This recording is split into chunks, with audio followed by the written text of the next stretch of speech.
Not a lot needs to be said, man. That's an awful performance by us. I'm completely lost. I've hit rock bottom. All of those questions are reasonable given what we put out there. Yeah, no shit, Sherlock. Good question. I don't have the answer to it. The script I was given? Yeah. That's the one I have to do? Yeah, right. Okay, let me see. Okay, bullshit, my line. What goes through your mind when the crowd chanting to fire you in your home stadium? Man, I share their frustration tonight, man. Well, the way I figure it, we can either fight or give. They could surrender to us, but I wouldn't count on that. Kid, the next time I say let's go someplace like Bolivia, let's go someplace like Bolivia. Next time. What's up, everybody, and welcome to the Steel Sanctuary Podcast. I'm your host, David Burrow from SteelSanctuary.com.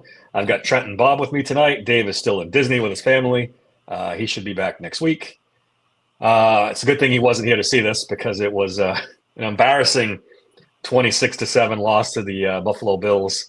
The Steelers are now out of first place again, 9th in the AFC now, as they tumble down the standings, and staring at the Baltimore Ravens on the road in their face for next week. Oh, where do we begin with this one, guys? Bad all the way around. Records were set. Boos were heard. They booed Renegade. Fire Tomlin was raining from the stands. Yeah, but was Art Rooney even in the stadium? Who knows? Who the fuck knows with that guy? I mean, if he wasn't in the stadium, I know there's been some rumors circulating that, he'll never risk Fire Tomlin chance at the draft. But if he's not in the stadium and he doesn't give a fuck, why would he give a fuck if ESPN if they were chanting Fire Tomlin? I think I saw that too, and I hadn't thought of that. I think that's his worst nightmare. I think that spurs movement, to be honest with you. He's already let it be known that draft means a lot to him. It's a big deal to him. I mean, if you believe the rumors, he wouldn't even allow them to trade draft picks because he wanted them all for the stupid draft coming up. So the last thing in the world he wants is, I don't know, how many people are supposed to be at this thing? 40, 50, 60,000 people at this draft or whatever it's going to be, chanting Fire Tomlin on national TV. So this is a big deal to me. I would have given Tomlin not being here a less than, what do you think, 80% chance that he wouldn't be here?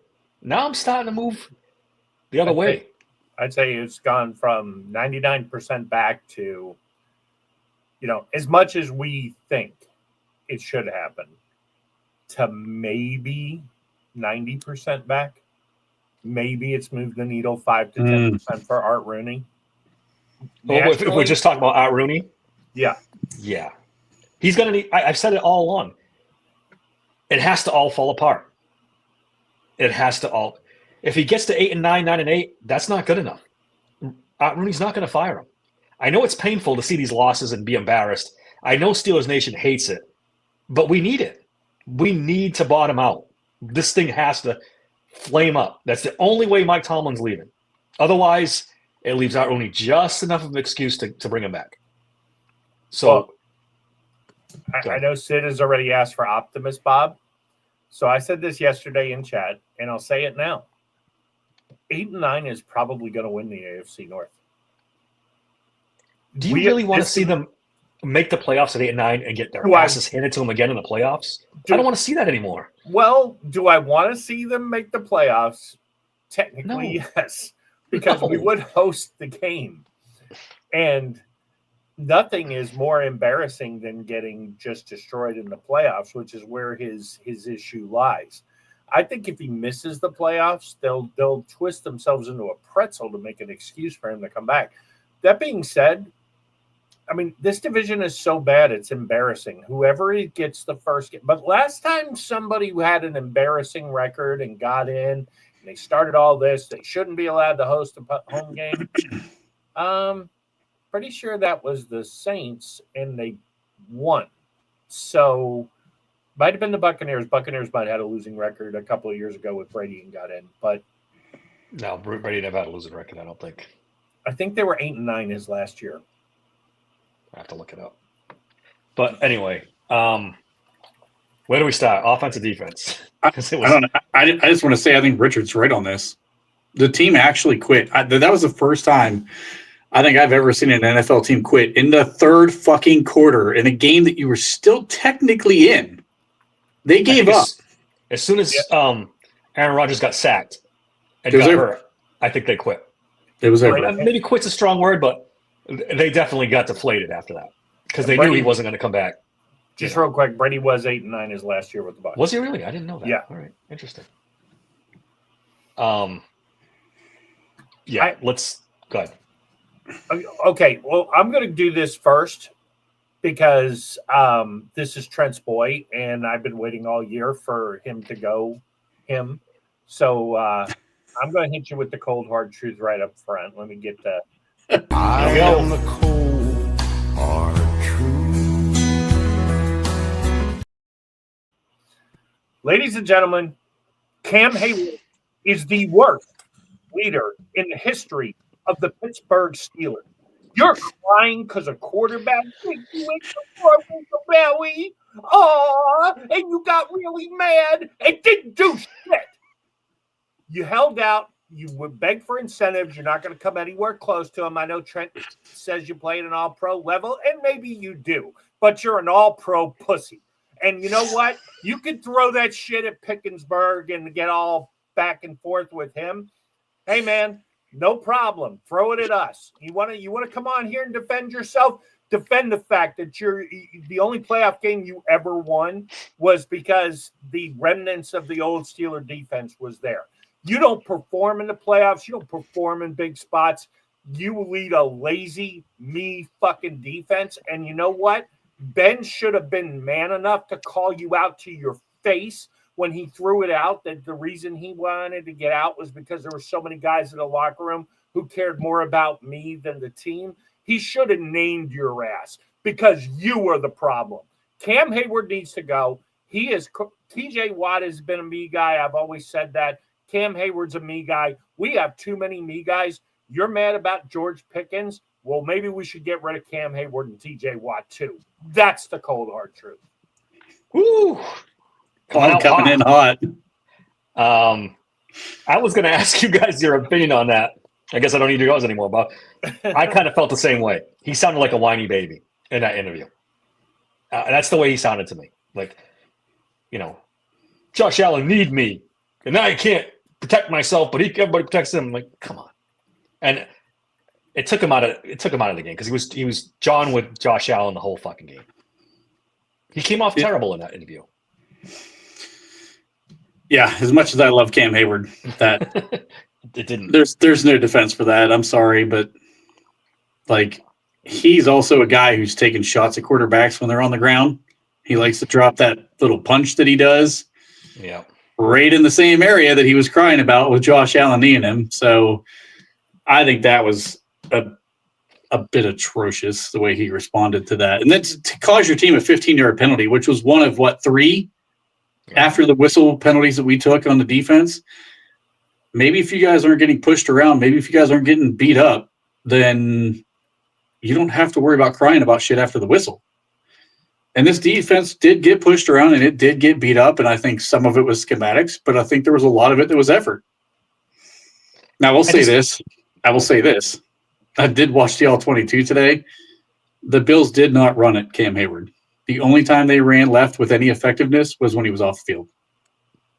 He did play well, but that moment and the moments afterwards where he was crying and all that, there's no place for that. I mean, I'm sorry, but if you would have went back to, the James Harrisons of the world, those guys would have never cried about that. They might have broke your face the next play. If you're Josh Allen, you may not have survived the game, but they wouldn't have had to do it after the whistle, and they wouldn't have had to do it crying to the media. It's a terrible look for Cam. It's just a terrible look the way he did that. I agree. So did you guys hear Cook's interview after the game where he said they purposely tried to bounce outside because they don't think the Steelers' corners and secondary tackle? That was their whole game plan. That was evident. Joey Porter did have a couple nice tackles.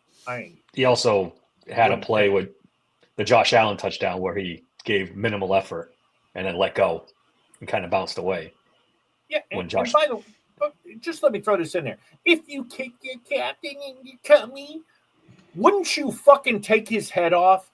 Wouldn't you take his head off? He ran up the middle like 5 times after that. Wouldn't you just say, I don't give a shit if I get kicked out of this game? James Harrison would have took his fucking head off. Well, I don't. Oh, yeah. I can't advocate for getting kicked out of the game because I gave Jalen Ramsey so much shit for it. I wouldn't want. That's. I don't know. It's you want to get him back, make a play, make a big play. Get a sack, cause a fumble, do something. Which, Cam's always going to give you good effort. He's going to have good games, but make game-deciding plays if you're that mad. Cause a fumble, do something. And he really didn't do anything to that measure. He, like Trent said, he played okay, but this defense, I mean, for all the money they spend on it, and with a defensive head coach, I say in quotation marks, it's got a lot of holes, and it's just bad. It's just bad. They stop the run one week, they give up pass. They stop the pass one week, they give up runs. Yesterday, you knew it was 35-mile-an-hour winds. We knew what the Bills were going to do. They ran. T.J. Watt said it. They ran the same play over and over and over again. And they did. And they couldn't stop it. This is ridiculous. Speaking of effort, where in the fuck was TJ Watt all game long? He got ran clean the fuck over the entire game. I mean, he got ran clean the fuck over. And I'm sorry, but for a guy who's been billed and has largely lived up to being a very elite run defender throughout his career, he wasn't getting blocked by the fucking tackles. He was getting blocked by tight ends. And let's And not he forget. couldn't make a play in the run game. Like, what the fuck are you doing, dude? You just got paid. You sat out. You wanted all this money. You can't set the edge and stop James Cook from bouncing outside your fucking shoulder 30 times? I mean, Jesus Christ, dude. Like, They set a record for most rushing yards in Pittsburgh against the Steelers since 1975. Since O.J. Simpson. Also, a Buffalo Bill. Yep. But It's embarrassing. look, if you're And looking for a silver lining, they won the Super Bowl that year. Yeah, well, they weren't in the Super Bowl this year. I can take that to the bank. I tweeted it last night. TJ Watt, we're going to look back on this and say it's one of the worst contracts ever given. That man is nowhere near a $40 million player. We see a $40 million player in the same division. That's a $40 million player. He was a $40 million Well, player. I don't care about was. He was compensated for that. But we paid him. We paid Yeah. him for what he did. Exactly. We all said we shouldn't pay him like they did. But, unfortunately, Art Rooney and Mike Tomlin weren't fucking. Look, Mike Tomlin has survived on TJ will make a play for 10 years. Yeah. That's his scheme. That's the defense. Pretty much, yeah. And it was before with James Harrison and that crew. It was wait for those guys to make a play, James Harrison or Troy Polamalu to bail him out, and that's how he won games. And now he doesn't have that. They don't have that game wrecker on the defense right now. I mean, you could say Herbig a little bit, but he's not at that level yet. He might get there, but he's not there yet. So this is the result you get. Inconsistent, bad defense. And it's not going to change. To Sid's point about this, and we're going to get to the chance, but I will say it wasn't instantaneous with Canada. It was a slow build. It took about a year and a half to get to the point where they were chanting everywhere. Yeah. But now the fan base is already triggered from that. So I don't think it's going to take as long. If he goes, well, they already have 6 wins. If he goes 7-11 or 7-10, this team and loses 3 out of 4, 4 out of 5 going out. This fan base is going to lose their mind. I think it's worse. I think it's worse if we go 9-8 or 8-9, make the playoffs, and get just obliterated at home. You know what the worst possible scenario for the rest of the season is? They go 9-8 and they lose a close game in the playoffs. That gives Rooney and Tomlin all the excuses they need to go on forever. We can't. That's the worst case scenario. You lost, but you played pretty good. You still fucking lost. So, you know what's correct? You know what? Oh, sorry. Good. Let me go cut you ahead. off. Go ahead. I'm done. The craziest thing about this whole scenario is we have 6 wins. We are 6 of our last 17 games dating back to last year. Yeah. We 6 are 11 the last 17. Yep. We have lost 5 of our last 7 games. Yes. This year. It's bad. We started 4-1. That's not just a slide. That's a fucking cliff that we just dove headfirst off of with the division lead. And you can't get a team to play hard going into the second half of a game that you're winning against a playoff team that you might face. And you had to win the game. You can't finish it. You can't finish with effort in a game like that. This team is completely checked out. I mean, the 4th down play. Did you guys see Aaron Rodgers' reaction when Arthur Smith called the play in? Not after the fact. I didn't. Yeah.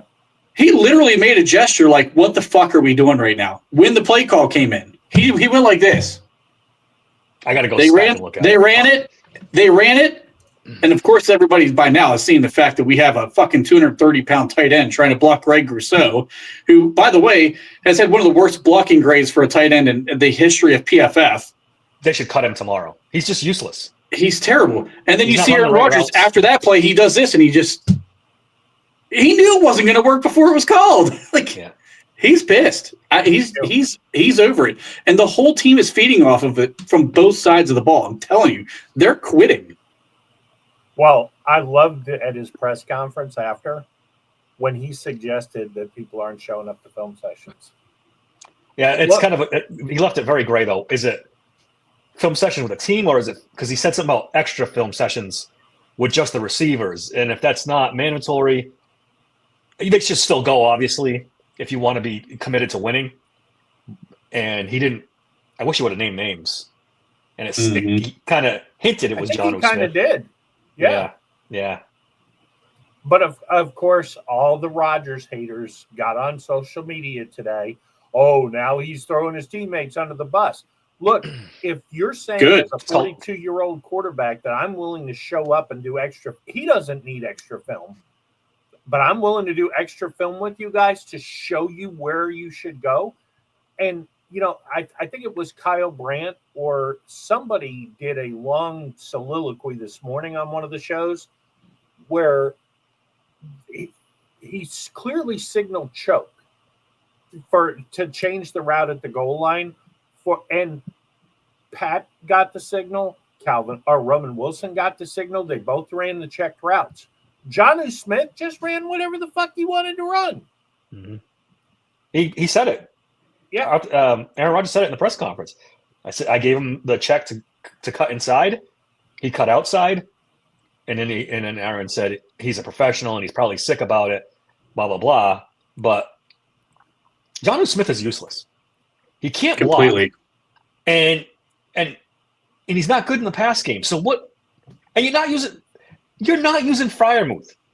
I'm not the biggest Freiermuth fan in the world. I think he's pretty slightly above average. But you don't throw him the goddamn ball. You don't design plays for him. He's your best pass catching tight end. What are you doing? The whole thing's fucked. The whole thing's fucked. Look, I don't know what was worse. I had a colonoscopy this morning. I don't know what was worse. Watching the Steelers game, drinking the prep, or the colonoscopy itself. Yeah, I mean, I think watching the game and drinking the prep was worse. Because I had to start drinking it at the start of the third quarter. And, of course, you know what? It's probably my fault because I started drinking the prep. I should have waited till after the game. So let's get back to TJ Watt for a minute because this is a good stat I saw on Twitter. Marcus Mosier put it out. 12 games the Steelers have played. In 5, TJ Watt has had less than 2 pressures. 2 pressures or less in 5 of the 12 games. It's awful. It can't happen for a $40 million edge rusher. That's not sacks. That's just pressures. Yeah. Look, I was against firing Terrell Austin because he ain't the fucking problem. But at this point, okay, let's fire him and force Tomlin to call the defense, which Rooney won't do. He will not do it. He's not going to force Tomlin into the light. I mean, although, I've said on here a bunch of times, I don't think he's going anywhere until he breaks Chuck Noll's record. So root for the wins. But yeah, I don't know. He's not going to get. It's going to take him 3 seasons to get that record at this point. I don't know about 3. Like he only needs like 6 wins. I don't know about 3. It better not fucking take 3 seasons. He needs 6. How many more do you think they get this year? 2? I think they get 3. I do. I don't think they get 3. I think they find a way against the Browns. They find a way against the Dolphins, which is not a layup, but I do think they can beat the Dolphins. And I think they get 1 against the Ravens. I'm not even convinced they're going to get 1 against the Ravens. I thought they were going to split with the Ravens too. The After Ravens seeing that suck. debacle last night. The Ravens suck. They lost by 20 points to the Bengals. Yeah, that's the Bengals with whatchamacallit back at quarterback. Yeah. It's not, But they played the Bengals twice. They also played the Patriots. They played us twice. The Ravens could easily go 1-5 down the stretch. So could we. I don't want to see this team in the playoffs. I don't want to see it. I don't want to go through it again. I don't want to go through it again. I'm just not. I can't do it anymore. I know we've been joking around about this the whole time. I'm dead serious. I'd give the ball to Will Howard at this point and say, what are you going to do? 100%. See what you got. I think if you lose this game, that's the right move. If you lose to the Ravens and go 6-7, fall a game behind, yeah, give them the last 4 games and see what happens. Yeah, I wouldn't even wait. What the fuck's Rodgers doing? I'll be honest with you. The Bills were in 9-man box. 9 fucking guys in the box. Yeah, the entire first and second quarter, daring us to throw the ball over top.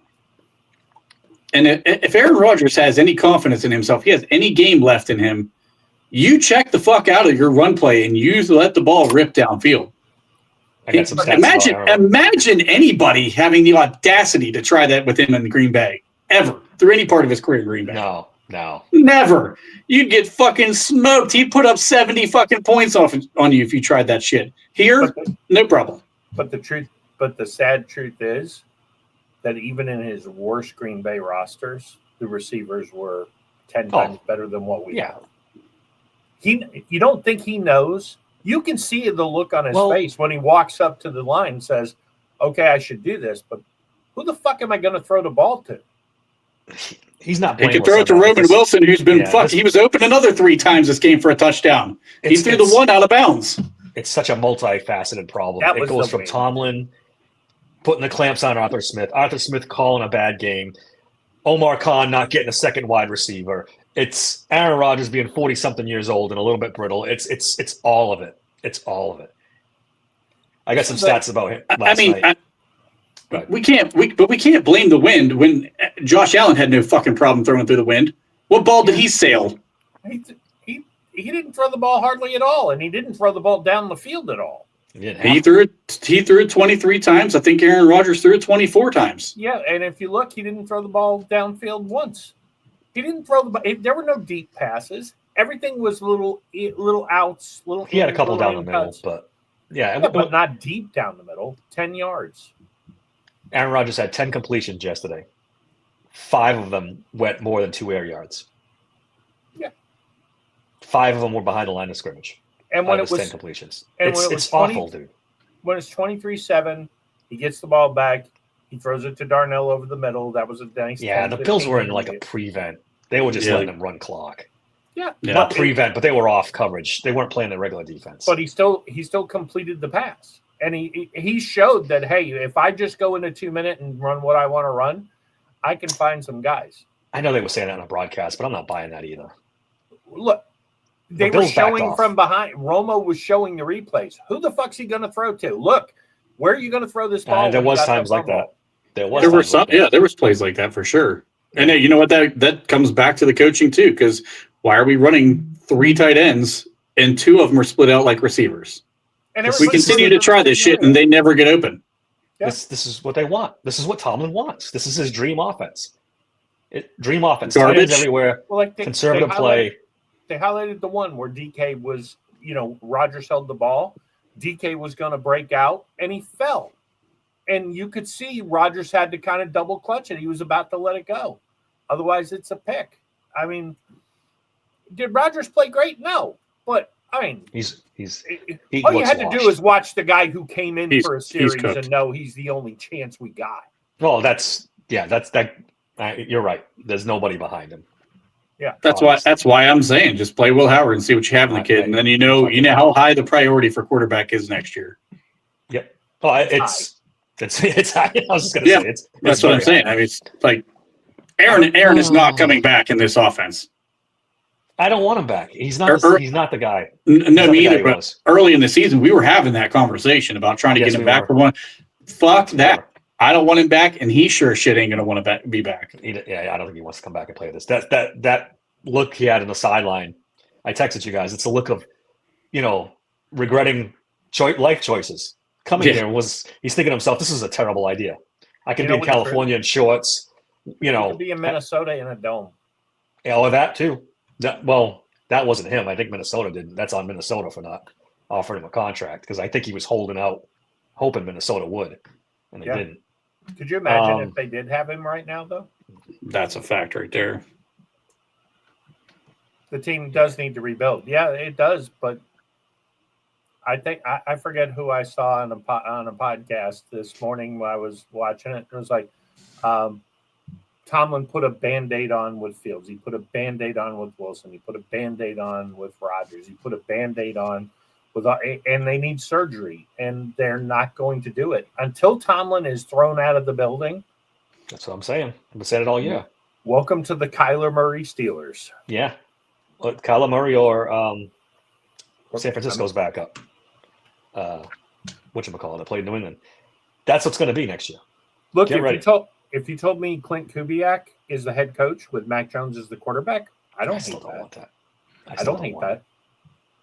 I still don't. I want a real quarterback, and I'm willing to wait. I'm willing to pass on this draft to make sure we get a good one in the next draft because I'm not convinced this class is going to be. If Dante Moore comes out, I know Trent loves him, and I do. I like him too.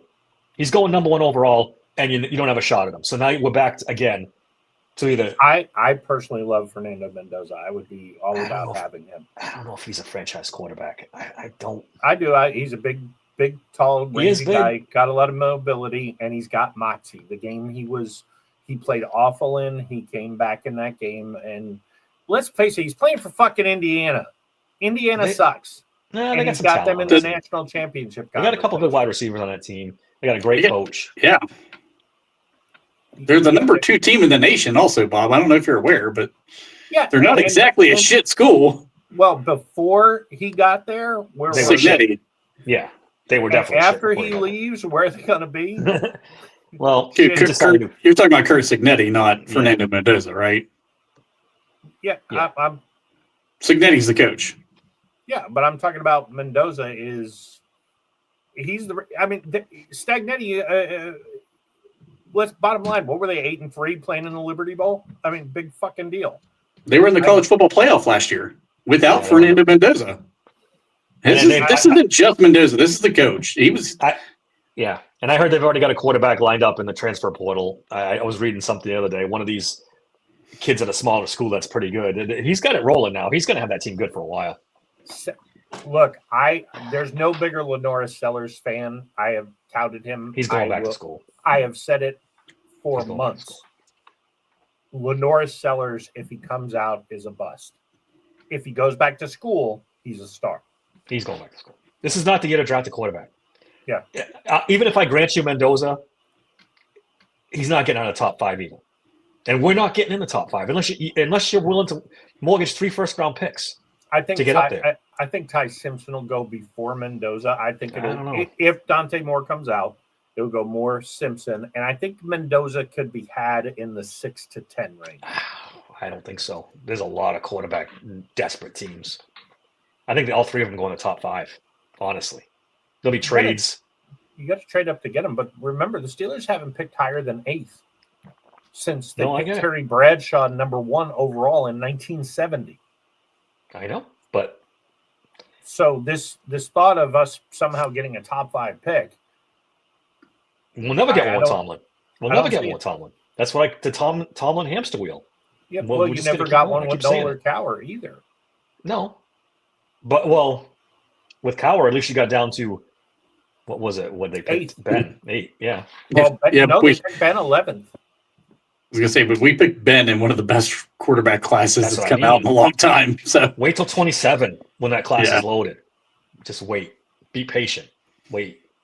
It's Yeah, worth but it. if you got look, you want a real nightmare scenario? They signed Kyler Murray, and they win 10 games, 11 games with Kyler Murray. Kyler That Murray is is young. I mean, comparatively.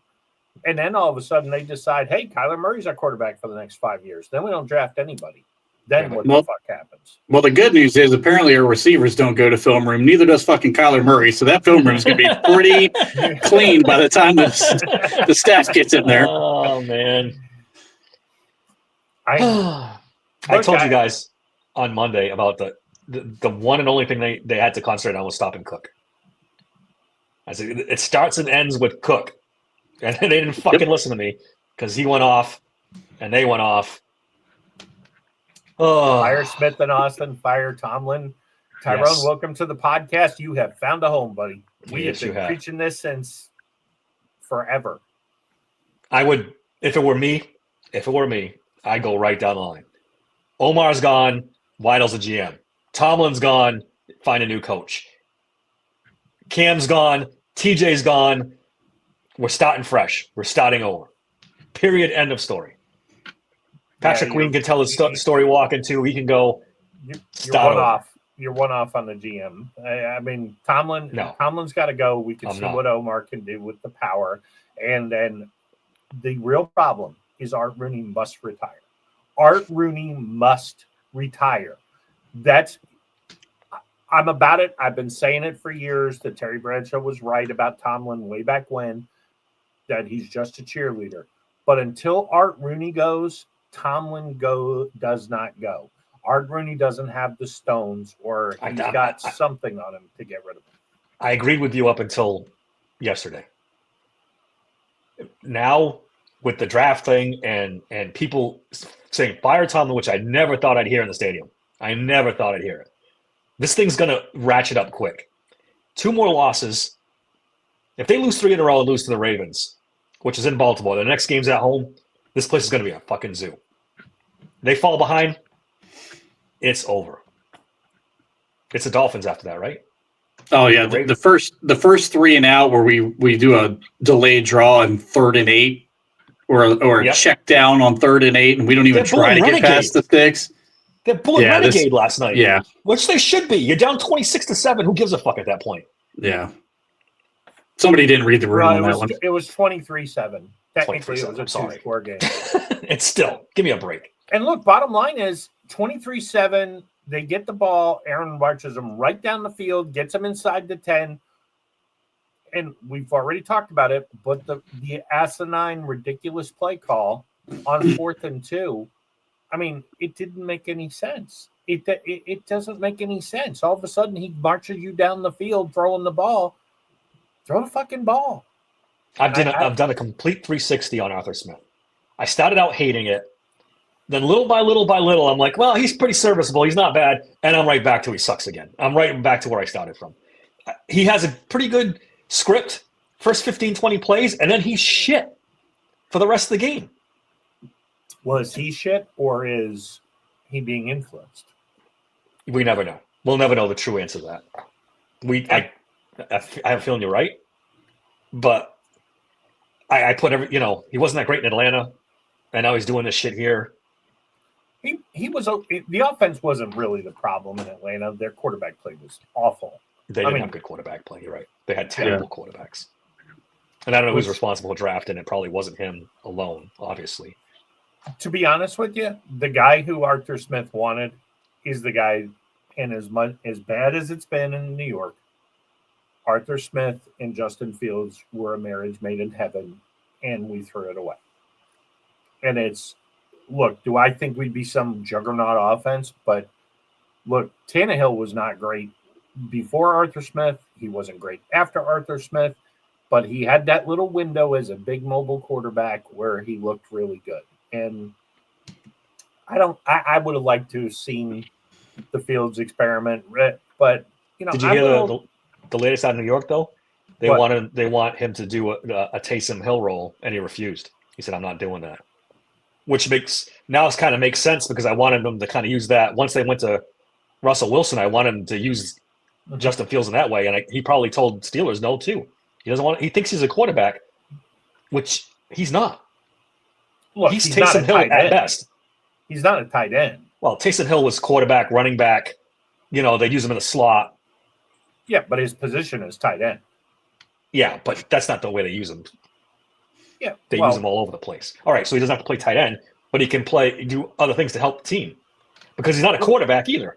If you're willing to build the team around him and recognize his very limited that ship skills, sailed. yeah, That ship but sailed up. He's not a quarterback. he could do what Jackson Dart does. He could sit in the He can't even shotgun do and that. run RPOs all day long.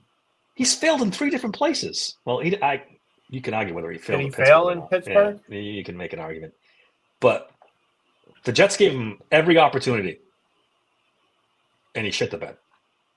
Well, he did win some games. He sucks. He's just terrible.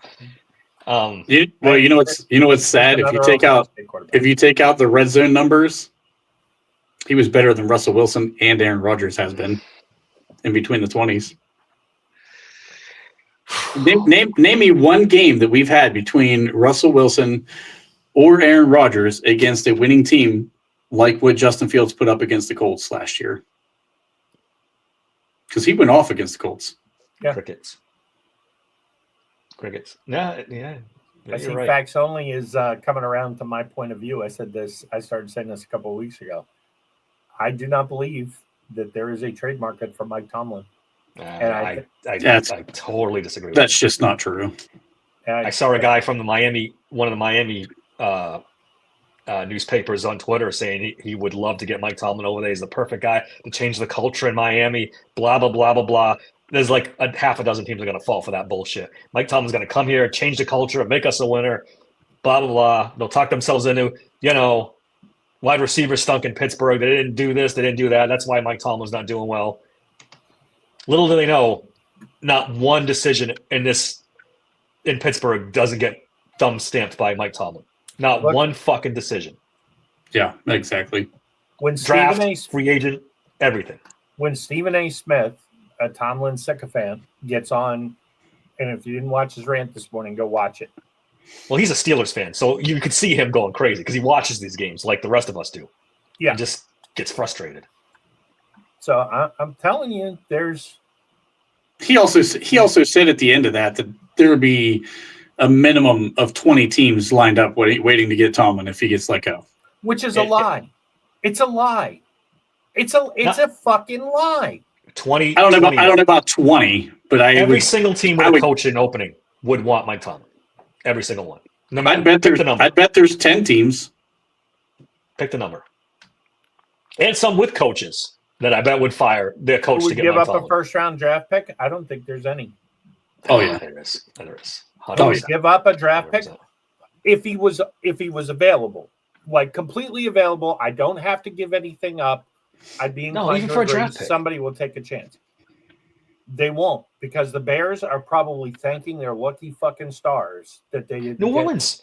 The coach of Denver got a first round pick from New Orleans. Got a first round pick from. He had losing seasons, controversies, the whole 9 yards, and they gave him a first round pick for him.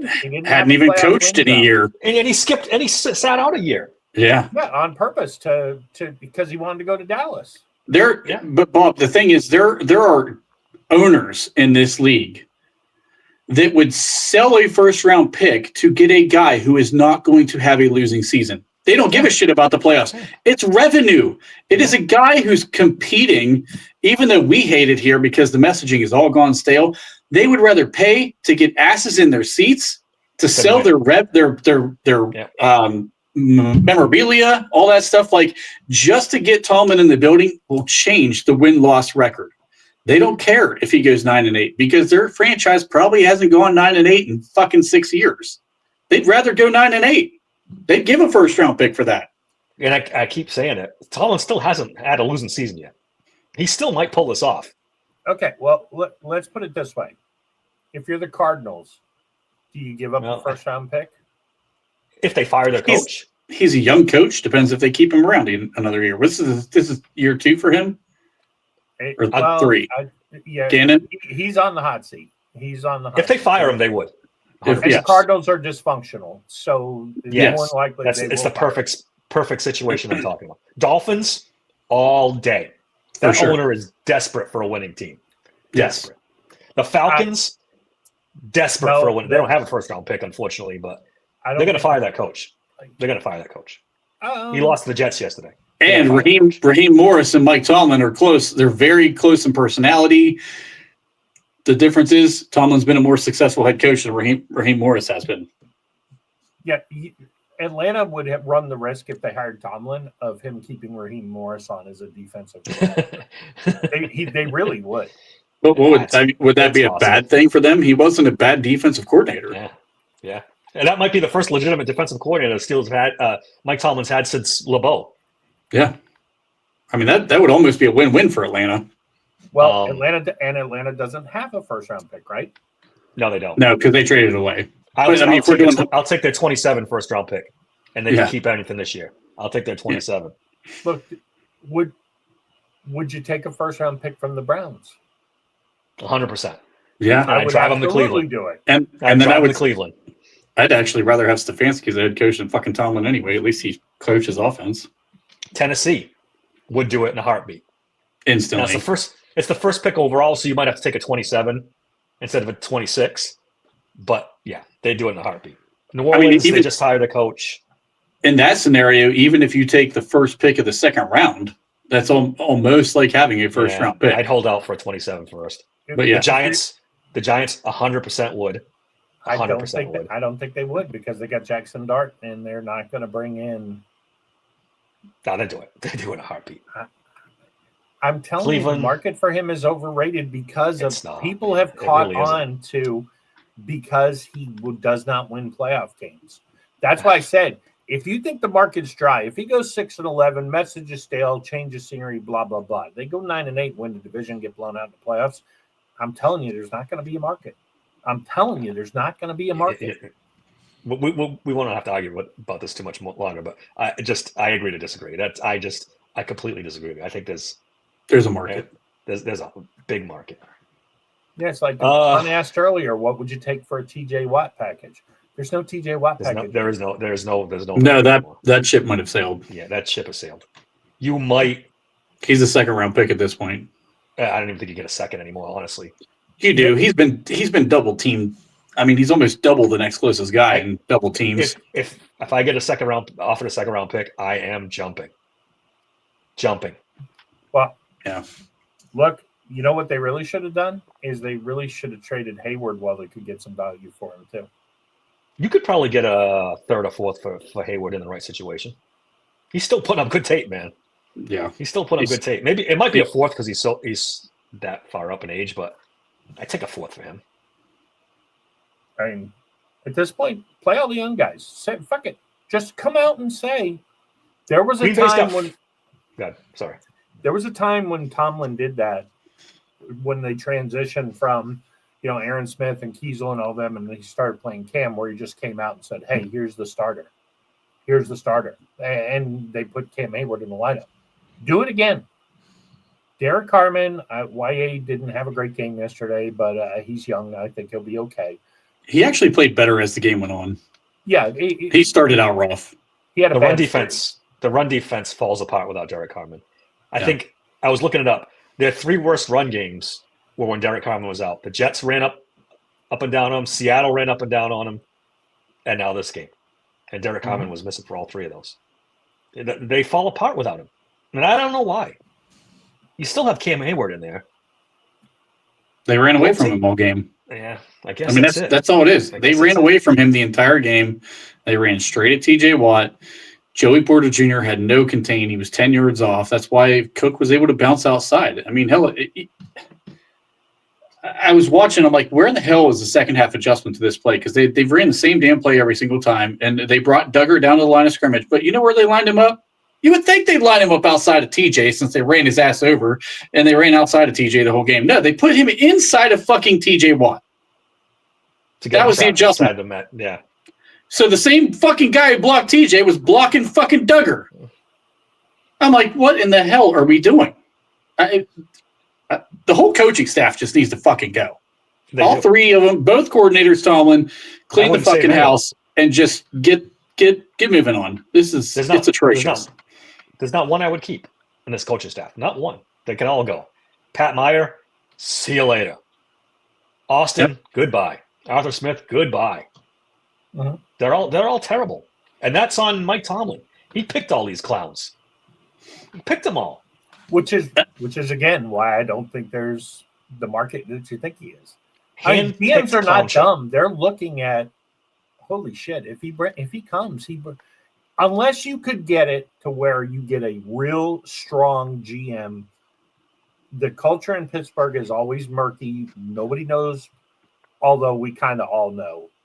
Tomlin's making all the decisions. I mean, other than the drafts, Tomlin's making all the decisions. Because I cannot believe that, and kudos. Here's where you should have kudos to Omar, is he does all this stuff in free agency at the fucking head coach's behest, but he has not wounded the salary cap. We are wide open every year. He's a cap guy. That's what he is. I told Dave Korup this the other day. You go on Google and Google Weidl's resume and Google Omar Khan's resume. And you tell me why Andy Weidl's the assistant general manager on this team and Omar Khan's the general manager. Explain it to me. Because Omar worked for the Steelers for a long time and did nothing. Him. But to Omar's credit, he knew what he didn't know. He went and convinced his main rival for the job because they were the finalists, Weidl and he convinced him to work for him as the assistant GM. You don't think Andy Weidl can have a GM job in the NFL? What, do you think he enjoys working for Omar Khan as a backup? He must, because he's very happy here. I've had it with the Omar Khan stuff. He's a token general manager. That's all there is. At least he didn't miss on draft picks for 10 years where the fucking team went to shit. What is his resume? He's been a cap guy from the day he got in the league till then. He's a cap guy. He's an office guy. His resume is 3 drafts, and then more people will sign from his first draft than Khan did, and then Colbert had in his You can't tell me he scouted any of those guys. He couldn't scout a freaking. He could scout a dollar bill. That's what he could do. He's a cap guy. He drafted him. He all of a sudden had an epiphany and became a scout when he got hired. He had never done it before in his life. Oh, just guess Give what? Me a break. He didn't draft fucking Kenny Pickett. I'm so tired of it. He didn't draft Kenny Pickett. Oh, but he was assistant general manager, right? But he's clean on that decision? Harris in the first round. He was there for that too. He was clean on that decision? Oh, no. He was a cap guy then, right? First round. Didn't draft Terrell Edmonds in the first round. Didn't draft Ben Roethlisberger in the first round either. Didn't draft Troy Polamalu in the first round. 15 years ago. Didn't draft George Pickens in the second round. Stop it. I don't want to do this anymore. It's the dumbest argument in the world to me. Omar Khan is, you guys, I don't know where you got this notion from. He went on 3 interviews, couldn't get a general manager job. He never did the job. He never scouted. He never was a pro personnel guy. He never did anything. He was a fucking cap guy his entire career. He's pulled off 3 good drafts and a bunch of good trades. So, he did. Okay. He drafted him. 100%. Yeah, I'm not going to keep this thing going long, but let's just say this. If Mike Tomlin would run the team the way that Omar Khan is running the front office, we might be in a better fucking position. If you just find the guys who know what you don't know, which he did with Andy Weidl. I mean, we can all admit he was Andy Weidl, or did Rooney hire Andy Weidl to make sure he didn't fuck up?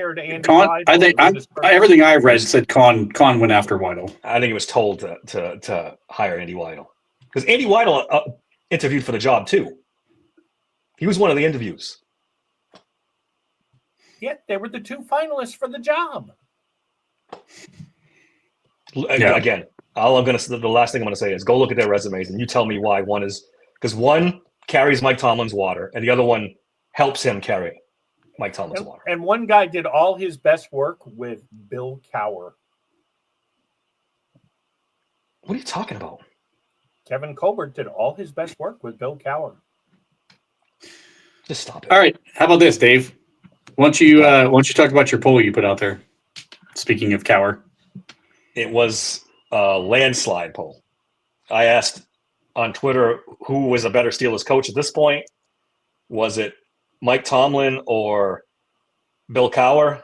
Bill Cowher, 91% to 9. It's not even close. No. I would say And- this. Go ahead. I leaned to Tomlin up until these last couple of years. And I didn't think it was fair, some of the stuff they said, he won with Cowher's players, blah, blah, blah. I think Tomlin is a good coach who's gotten stale, who's got too much power. Well, a lot of shit's gone to his head, thinks he can do it all. And I think a change of scenery is exactly what he needs. A wake-up call that he needs. I think he's a pretty good coach. Not a great strategist, but we can't ignore the fact that all these games he's won over the years. Guys who aren't a great strategist, though, are typically good coaches of coaches. He is not that. He's not that either. No. So He's an egomaniac is what he is now. he's not a good strategist, and he's not good at developing coaches. What the fuck's he gonna? He's gonna sit at the press conference. Okay, big deal. I'm not gonna belabor the point, but I'm telling you, this guy is beyond overrated. I rank him as the 4th best Steelers coach in Steelers history. Oh, come on. You No. can't do that, Paul. I'll justify it easily. No, 4 Super Bowls, unquestioned number 1. Nobody's ever topping that. Cowher number 2.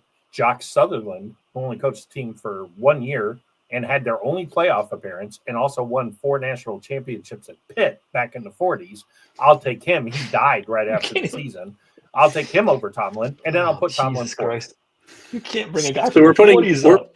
we're putting a guy who coached for 1 season ahead of Mike Tomlin. One season, made the playoffs. So wait. Also So won 4 hold on, Bob. national Hold on. By your championships. logic, if Tomlin would have won that Super Bowl with Cowher's guys and walked away, could he have maybe finished 3rd? Maybe. Probably. That's just nuts. The fan base is clearly done with Tomlin. I mean, I think the other thing between Cowher and Tomlin, aside from the in-game stuff, is Cowher had the respect of his players. They showed up for meetings. We never heard this shit about Cowher's players. They always came to the meetings. They always went to the film room. They were in bed check on time. He never had the issues that Tomlin has. And I know the game has kind of changed since then. The players and personalities have kind of changed since then. But he was an authoritarian. He was. He was a very big authoritarian, and he didn't take shit from nobody. And Tomlin, I think at this point, and Tomlin did get away with a lot of this stuff early on, being the players' coach. But as these players have changed, there are a lot of players who are coming into the league much more immature now than before because of social media, everything that kind of goes on now. So therefore, I think that Tomlin has let it get way too lackadaisical at this point, to where he's not even trying to be the authoritarian and rein some of this in, and that's why guys are walking all over him. What is this? Come on live. Come on live and talk shit about Mike Tomlin. We'd love to hear it. We talk shit about Tomlin every time because he deserves it. Like Magic must have a podcast. Hey, drop your podcast in the comments. We'll be happy to promote you, man. Just do the same for us. I don't know. I think we're being a little harsh on Tomlin here. As mad as I am harsh at him. on Tomlin. As far as the 4th best coach in the team history. Oh yeah, that's ridiculous. Well, you guys don't know who Jock Sutherland is. I wrote a lot of articles about this guy. He won 6 national championships actually at Pitt. But who the fuck cares about that in Pittsburgh Steelers history, Bob? Plus, it's he the coached 40s, one man. season and died. The only playoff appearance that they had from 1933 to 1972 was Jock Sutherland. One season with a team that sucked before he got there and sucked after he got there. He turned that around in 1 year and made the playoffs. Yeah, Tyrone brings it up. He is a good coach. It's just time. I can't get it because keep this moving too fast. It's just time. He needs to find another. It's time to move on. He's been here how long? What are we at now? 19 years. I was going to say 16. I'm already shorting it. It's time. Messages get stale. It's been some time since 2018 when he I agree. faked that punt against 100%. the Saints and cost them the playoffs, and then AB and all that blew up. It's been time since then. That's when it happened. And I've been saying for 7 years now he should go. I'm right there with you. I think First 10 2018. years, no I problem. was actually pretty late on the fire Tomlin train. I'll admit that. I mean, it wasn't until the last couple of years where I've jumped on this idea now. It just, and maybe it's because I'm here in New England, but he was so badly outcoached by Belichick every single time. Like the gap between those two guys was so wide. I got to the point where I couldn't take it anymore. And I know Belichick did that to a lot of people, but they walked into games like you lost before you even got on the field. They had no chance because it was just that bad. And that just frustrated the hell out of me. And some of the dumb stuff like Bob said in the New Orleans game. And I got tired of it. See, it's hard though. And I know your proximity probably makes it even more difficult, but like Bill Belichick is at worst the top 5 coach of all time. He is. He's probably in the top 3 of all time. When you look back at those games, Bill, I know Bill Walsh, in my opinion, is the top ever. I think he's the best coach ever. I mean, you might throw Lombardi in there, maybe in the second spot. Quarterback's a good question here. It's hard to put Lombardi anywhere but number 1 because Green Bay was a joke. It was a threat to players in the league that we trade you to Green Bay, and he turned that into 6 titles in 10 years. It's tough to do eras too. It is. I just think Walsh, I mean, he changed the entire schematics of offensive football, and we're still using it today. I mean, 50 years later, we're still using the same schemes that Walsh came up with. That's for me, that's different. You're crossing generations in that level. Right. Well, they're still running Lombardi sweep from the 60s. Now, that being said, I would tell you the coaches of the coaches, like Madden and guys like that, even Bill Walsh would tell you that guy was a. Can you imagine, just real quick, kind of an aside, in the 1950s, okay, a guy named Steve Owen was the coach of the New York Giants, and they won a couple championships. The offensive coordinator on that team was Vince Lombardi. You know who the defensive coordinator was? Tom Landry. Yeah. Can you imagine how good that fucking team was? That's a pretty stout coaching staff right there. Yeah, for sure. Let's address Dave's question. If Cowher coaches Ben his whole career, how many Super Bowls do the Steelers have? I say 4. I agree. Actually, that's the number that kept popping in my head. That's kind of crazy because it's the number I had in my head too. Yeah, it's crazy. We all thought the same thing. Yeah, four literally was the first number that popped in my head. And I'm like, man, that sounds like a lot. And I was second guessing it myself. And that's 3. The one thing Cowher did was hire good coordinators. Mm-hmm. That's the difference between him and Tomlin in a nutshell. Yep. Cowher always had good coordinators. He didn't have to be, it didn't have to all run through him. But Mike Tomlin, that's his problem right now. He wants to win his way with his style, and he doesn't want any outside influence. He wants his guys, and that's it. I'll tell you what doesn't happen if you keep Cowher. There is no Todd Haley in Pittsburgh because there is no Art Rooney going to Mike Tomlin saying you got to protect Ben because Bill Cowher would have said, get the fuck out of my office, okay? You ain't your dad. You don't know football. Get the fuck out, okay? He might not have kept Bruce Arians, but Cowher would have moved on naturally. Bruce Arians probably would have got a head coaching job off of Bill Cowher much sooner than he got one with the whole Indy situation. Cowher had to retire. And I tell you, he probably also let Dick LeBeau go probably a year before the Tebow debacle. I think Cowher would have recognized he lost his fastball. Yeah, he had lost his fastball at that point. Mm-hmm. All right. Bill Cowher, Dan Campbell is the Bill Cowher of today's NFL. Exactly. It's a good comp. They're one for one. And look at the success he's had. So if you want to talk about, I know Campbell hasn't finished yet, but injury aside, if he didn't have the injuries he had last year, that team was going to compete with Philly. Yeah, the injuries killed him last year for sure. 100%. They definitely were going to compete with Philly. So he's had injury bad luck almost his entire coaching career over there. Detroit's been snake bitten with injuries. And I mean, they lost their whole damn defense last year, basically. Yeah, they did. Early in his career, Cowher cost himself a Super Bowl with some less than stellar play within a few AFC championship games. I was going to say, if we're honest, he was terrible in the AFC championship game. Yeah, he was terrible until he wasn't.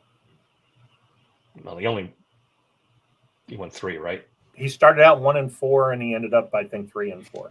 Yeah, he won 3. Yeah, there was a while there where he was bad. Yeah, they lost to the Chargers that year. They never should have lost. And look, every time I hear the quarterback argument about Tomlin, this drives me up the wall. You know who Bill Cowher was taken to the AFC Championship game? Neil O'Donnell. Super Bowl. Cordell Stewart. Yeah. They were, and don't hit me with, Cordell was before his time. Yeah, he was before his time. All right. He should have been an option quarterback in Nebraska. Nah, he's a little better than that. He was a little better than that, but he struggled. He definitely struggled. He struggled. The master of the bounce pass. Yeah. Should have played basketball. He should have stayed at wide receiver because he could have been an all-pro wide receiver. He might have been a Hall of Fame wide receiver. He was really good. Yeah. Which is why Justin Fields, I guess, maybe should consider it. At this point. Or at least help the team out. Anything else from the game that we're missing? It was pretty bad. The worst loss? Can you name a player that played well? Let's start with that. That's what I'm getting to. It's like all 3 phases. Baldy did do a thing on Nick Herbig on social media today on X. It was worth the watch. I mean, did Nick Herbig play a perfect game? No, but Baldy made the point he felt like Nick Herbig was the only guy playing defense. I can buy that. I can buy that. Oh, we should talk about the injuries a little bit. It looks like Broderick Jones is out for the season now. Oh, man. He's been put on IR, and it doesn't sound like he's in any shape or form to come back. James Pierre had a concussion yesterday, so we might see Slay against the Ravens next week. Holy crap. Well, Asante Samuel did go outside. He did. I was very curious when he went down, I was curious to see if they would have moved Eccles outside because he's played a lot more outside until, they moved Ramsey back to safety, or if they would have let Samuel go outside. They put Samuel outside, so that's going to be interesting to see if they trust him going into a full game against the Ravens. Yeah. And who else was in here? Let me pull it back up. So Patrick Queen went out of the game. Seems like it's just a back contusion, though. He might be good to go for Baltimore. Which he's actually played the first game last year. He played pretty well against Baltimore. The second game, not so much. So I do like the idea of Queen, if he's healthy, being the spy for Lamar. I thought he played pretty well in that role last year. Mm-hmm. Harmon being ruled out so early this week makes me worried that he's got a more serious injury than they're letting on, and he might not play next week. Can I bring this up that Freak puts out here? That was a fucking catchy, mate. That was a hell of a fucking catchy, mate. I'm not going to lie. Watching back at the All-22, he runs the option route better than Roman Wilson and Calvin Austin out of the slot. Both. They said on the broadcast that he's probably the best route runner outside of maybe anybody. I think he's the best route runner, period. Yeah. On the team. I take the L on that one. I didn't like that signing. I didn't think he was very good. Turns out he's one of the better offensive players on this team. It's not saying much, but he is. I mean, I said every week that flare out is unstoppable. Yeah. He takes a little 2-yard dump off, and he gets 10, 15 yards of whack. He ran a beautiful option route on it was later in the game. It was the one that I think it was the one that ended up setting up the 4th down play. I mean, he toasted the linebacker. I mean, as soon as he put his foot in the ground up to head like it was a slant route, the linebacker tried to follow, and he optioned back to the outside. Oh man, he toasted the dude. I mean, that's just none of our receivers have ran that kind of a route. Make him the slot, and use him and Jaylen Warren at the same time. Give defenses something to worry about. Tyrone, it's late in the podcast. And we had argued, mixed feelings. Yeah, we've argued for hours about George Pickens. I think it was a terrible trade. These two guys and David don't think it's such a bad trade. I'm thinking Tyrone's seen the podcast once or twice because Dave goes on he's this trying to- rant every fucking week. He's trying to goad me on. I can't do it. My energy's zapped now after arguing about Omar. I can't do both in one podcast. I thought facts only here. And look, in the second and third game, you're right. But the first game last year against the Ravens, he actually did play pretty well. So who's this now? You know, I'm sorry, I missed it. Facts only. Patrick Queen. Patrick Queen. They gave up 200 yards. A lot of people helped give up the 200 yards, but the first game against Lamar, he was inspired and played pretty well. So you got to hope you catch He did that play them lightning well in the first bottle. game, but the playoff game was an abomination. They all played terribly. Yeah. And if Harmon can't play this week, it's lights out. Look, if I'm a quarterback, do I come out and kick Cam Hayward in the belly on the first play of the game? Probably. I think you do. You're going to get a free 15 yards at some point. And you got to take his mind out of the game too. I mean, it's the defense. I said this last night, and I put it out on X. This is the worst defense we've had since '88. Okay, it just is. Statistically, it's bad in every category, and the '88 That's defense amazing. might actually have been a little bit better. Not but they were both talent wise, but not talent. production wise. Yeah, you're probably right. And that got Tony Dungy fired. So, I mean, and they've been relatively healthy all year, for the most part. This defense hasn't had a major injury like the offense is going through, so they don't have any fucking excuses. Yeah, there's no excuse to be playing like this, except some of these guys are old. They might be running out of gas at this point. It's time for us for total schematic, and we said it ad nauseum, but it's worth repeating. It's time for a total, complete restructure of this entire team from top to bottom. But it's not unless Art Rooney decides he's going to step down. Nothing will happen. Remember how we were promised change after the 5-game losing streak last year? You know who they changed? Nobody. No coaches. Right. They didn't change Going one back, coach. they did not change one fucking coach. Nope. And you know what they're going to do this time if Art Rooney doesn't step down? Same thing. Nothing. Yeah, well, we'll see. We'll see. I'm hopeful, but I'm not confident that something could happen if this gets bad. Yeah. We're in 3-game losing streak territory again. One more every year for how long, Bob? 7 straight. 7 straight years of 3-game losing streak. Could be 8. Yeah, that's a Hall of Fame coach right there. 7 straight 3-game losing streaks. Years with 3-game losing streaks. It's bad. It's bad. But and we thought we had dodged it when they lost 2 in a row and won it, but now they're right back in it again. I think they might dodge it again. It's going to be interesting. This is going to come down to In Derrick Baltimore. Henry because Lamar is not playing well. So this is No, going he's to come not. down to can they stop Derrick Henry? They couldn't last year. But it the comes game down they to me did- if Harmon plays. Yeah. If Harmon If they- doesn't play, Yeah, they stopped Derrick Henry 1 out of 3 times last year, and they won that game. So if they can stop him, they can win. But I'm telling you right now, it doesn't matter because I really feel like the last game of the year, Pittsburgh may be 7-9, Baltimore will be 8-8, and Cincinnati will be 6-11, and it'll come down to if the Steelers beat the Ravens, they're in, and if the Ravens win, they're in. That's how bad this division is. The Ravens suck. The Ravens aren't going to beat anybody in the playoffs either. but the Ravens could turn it around. No, I don't they see the can't. Steelers turning around. Lamar is something's wrong with Lamar. Maybe he gets healthy. We don't know what's It's wrong not- with him, so he could get healthy. Want some stats to chew on before we get out of here? Aaron Rodgers' PFF stats the last 3 weeks, scores the last 3 weeks. They're bad. 35, 42, and 45. How did he get a score when he didn't play? They Well, skipped a just week. the other- Week The last 3 that he's played. Last 3 that he's played. Mike Tomlin has gone 62 straight games without scoring more than 7 points in the first quarter. And we thought it was Matt Canada. Oh, my goodness. No defenses in the NFL has played more snaps than the Steelers, 820. No offense has played fewer snaps than the Steelers, 667. This is getting to be all. How are they 6-7? 6-6. 6-7, 6-6. How are they this? How do they win 6 games playing like this? Aaron played at a high level the first 5-6 weeks. That's what it was. That's exactly. Well, he played at a high level in the red zone for sure. Yeah. Aaron Rodgers on Sunday, 21 attempts, 10 completions, 117 yards, 5.6 yards per attempt. And Keeps before we going go, down every week.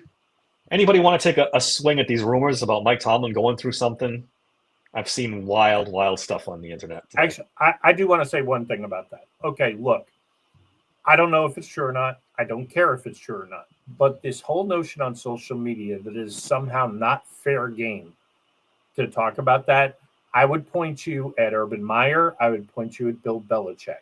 If this is true, and we don't know if it's true, but if it's true, it is fair to discuss it.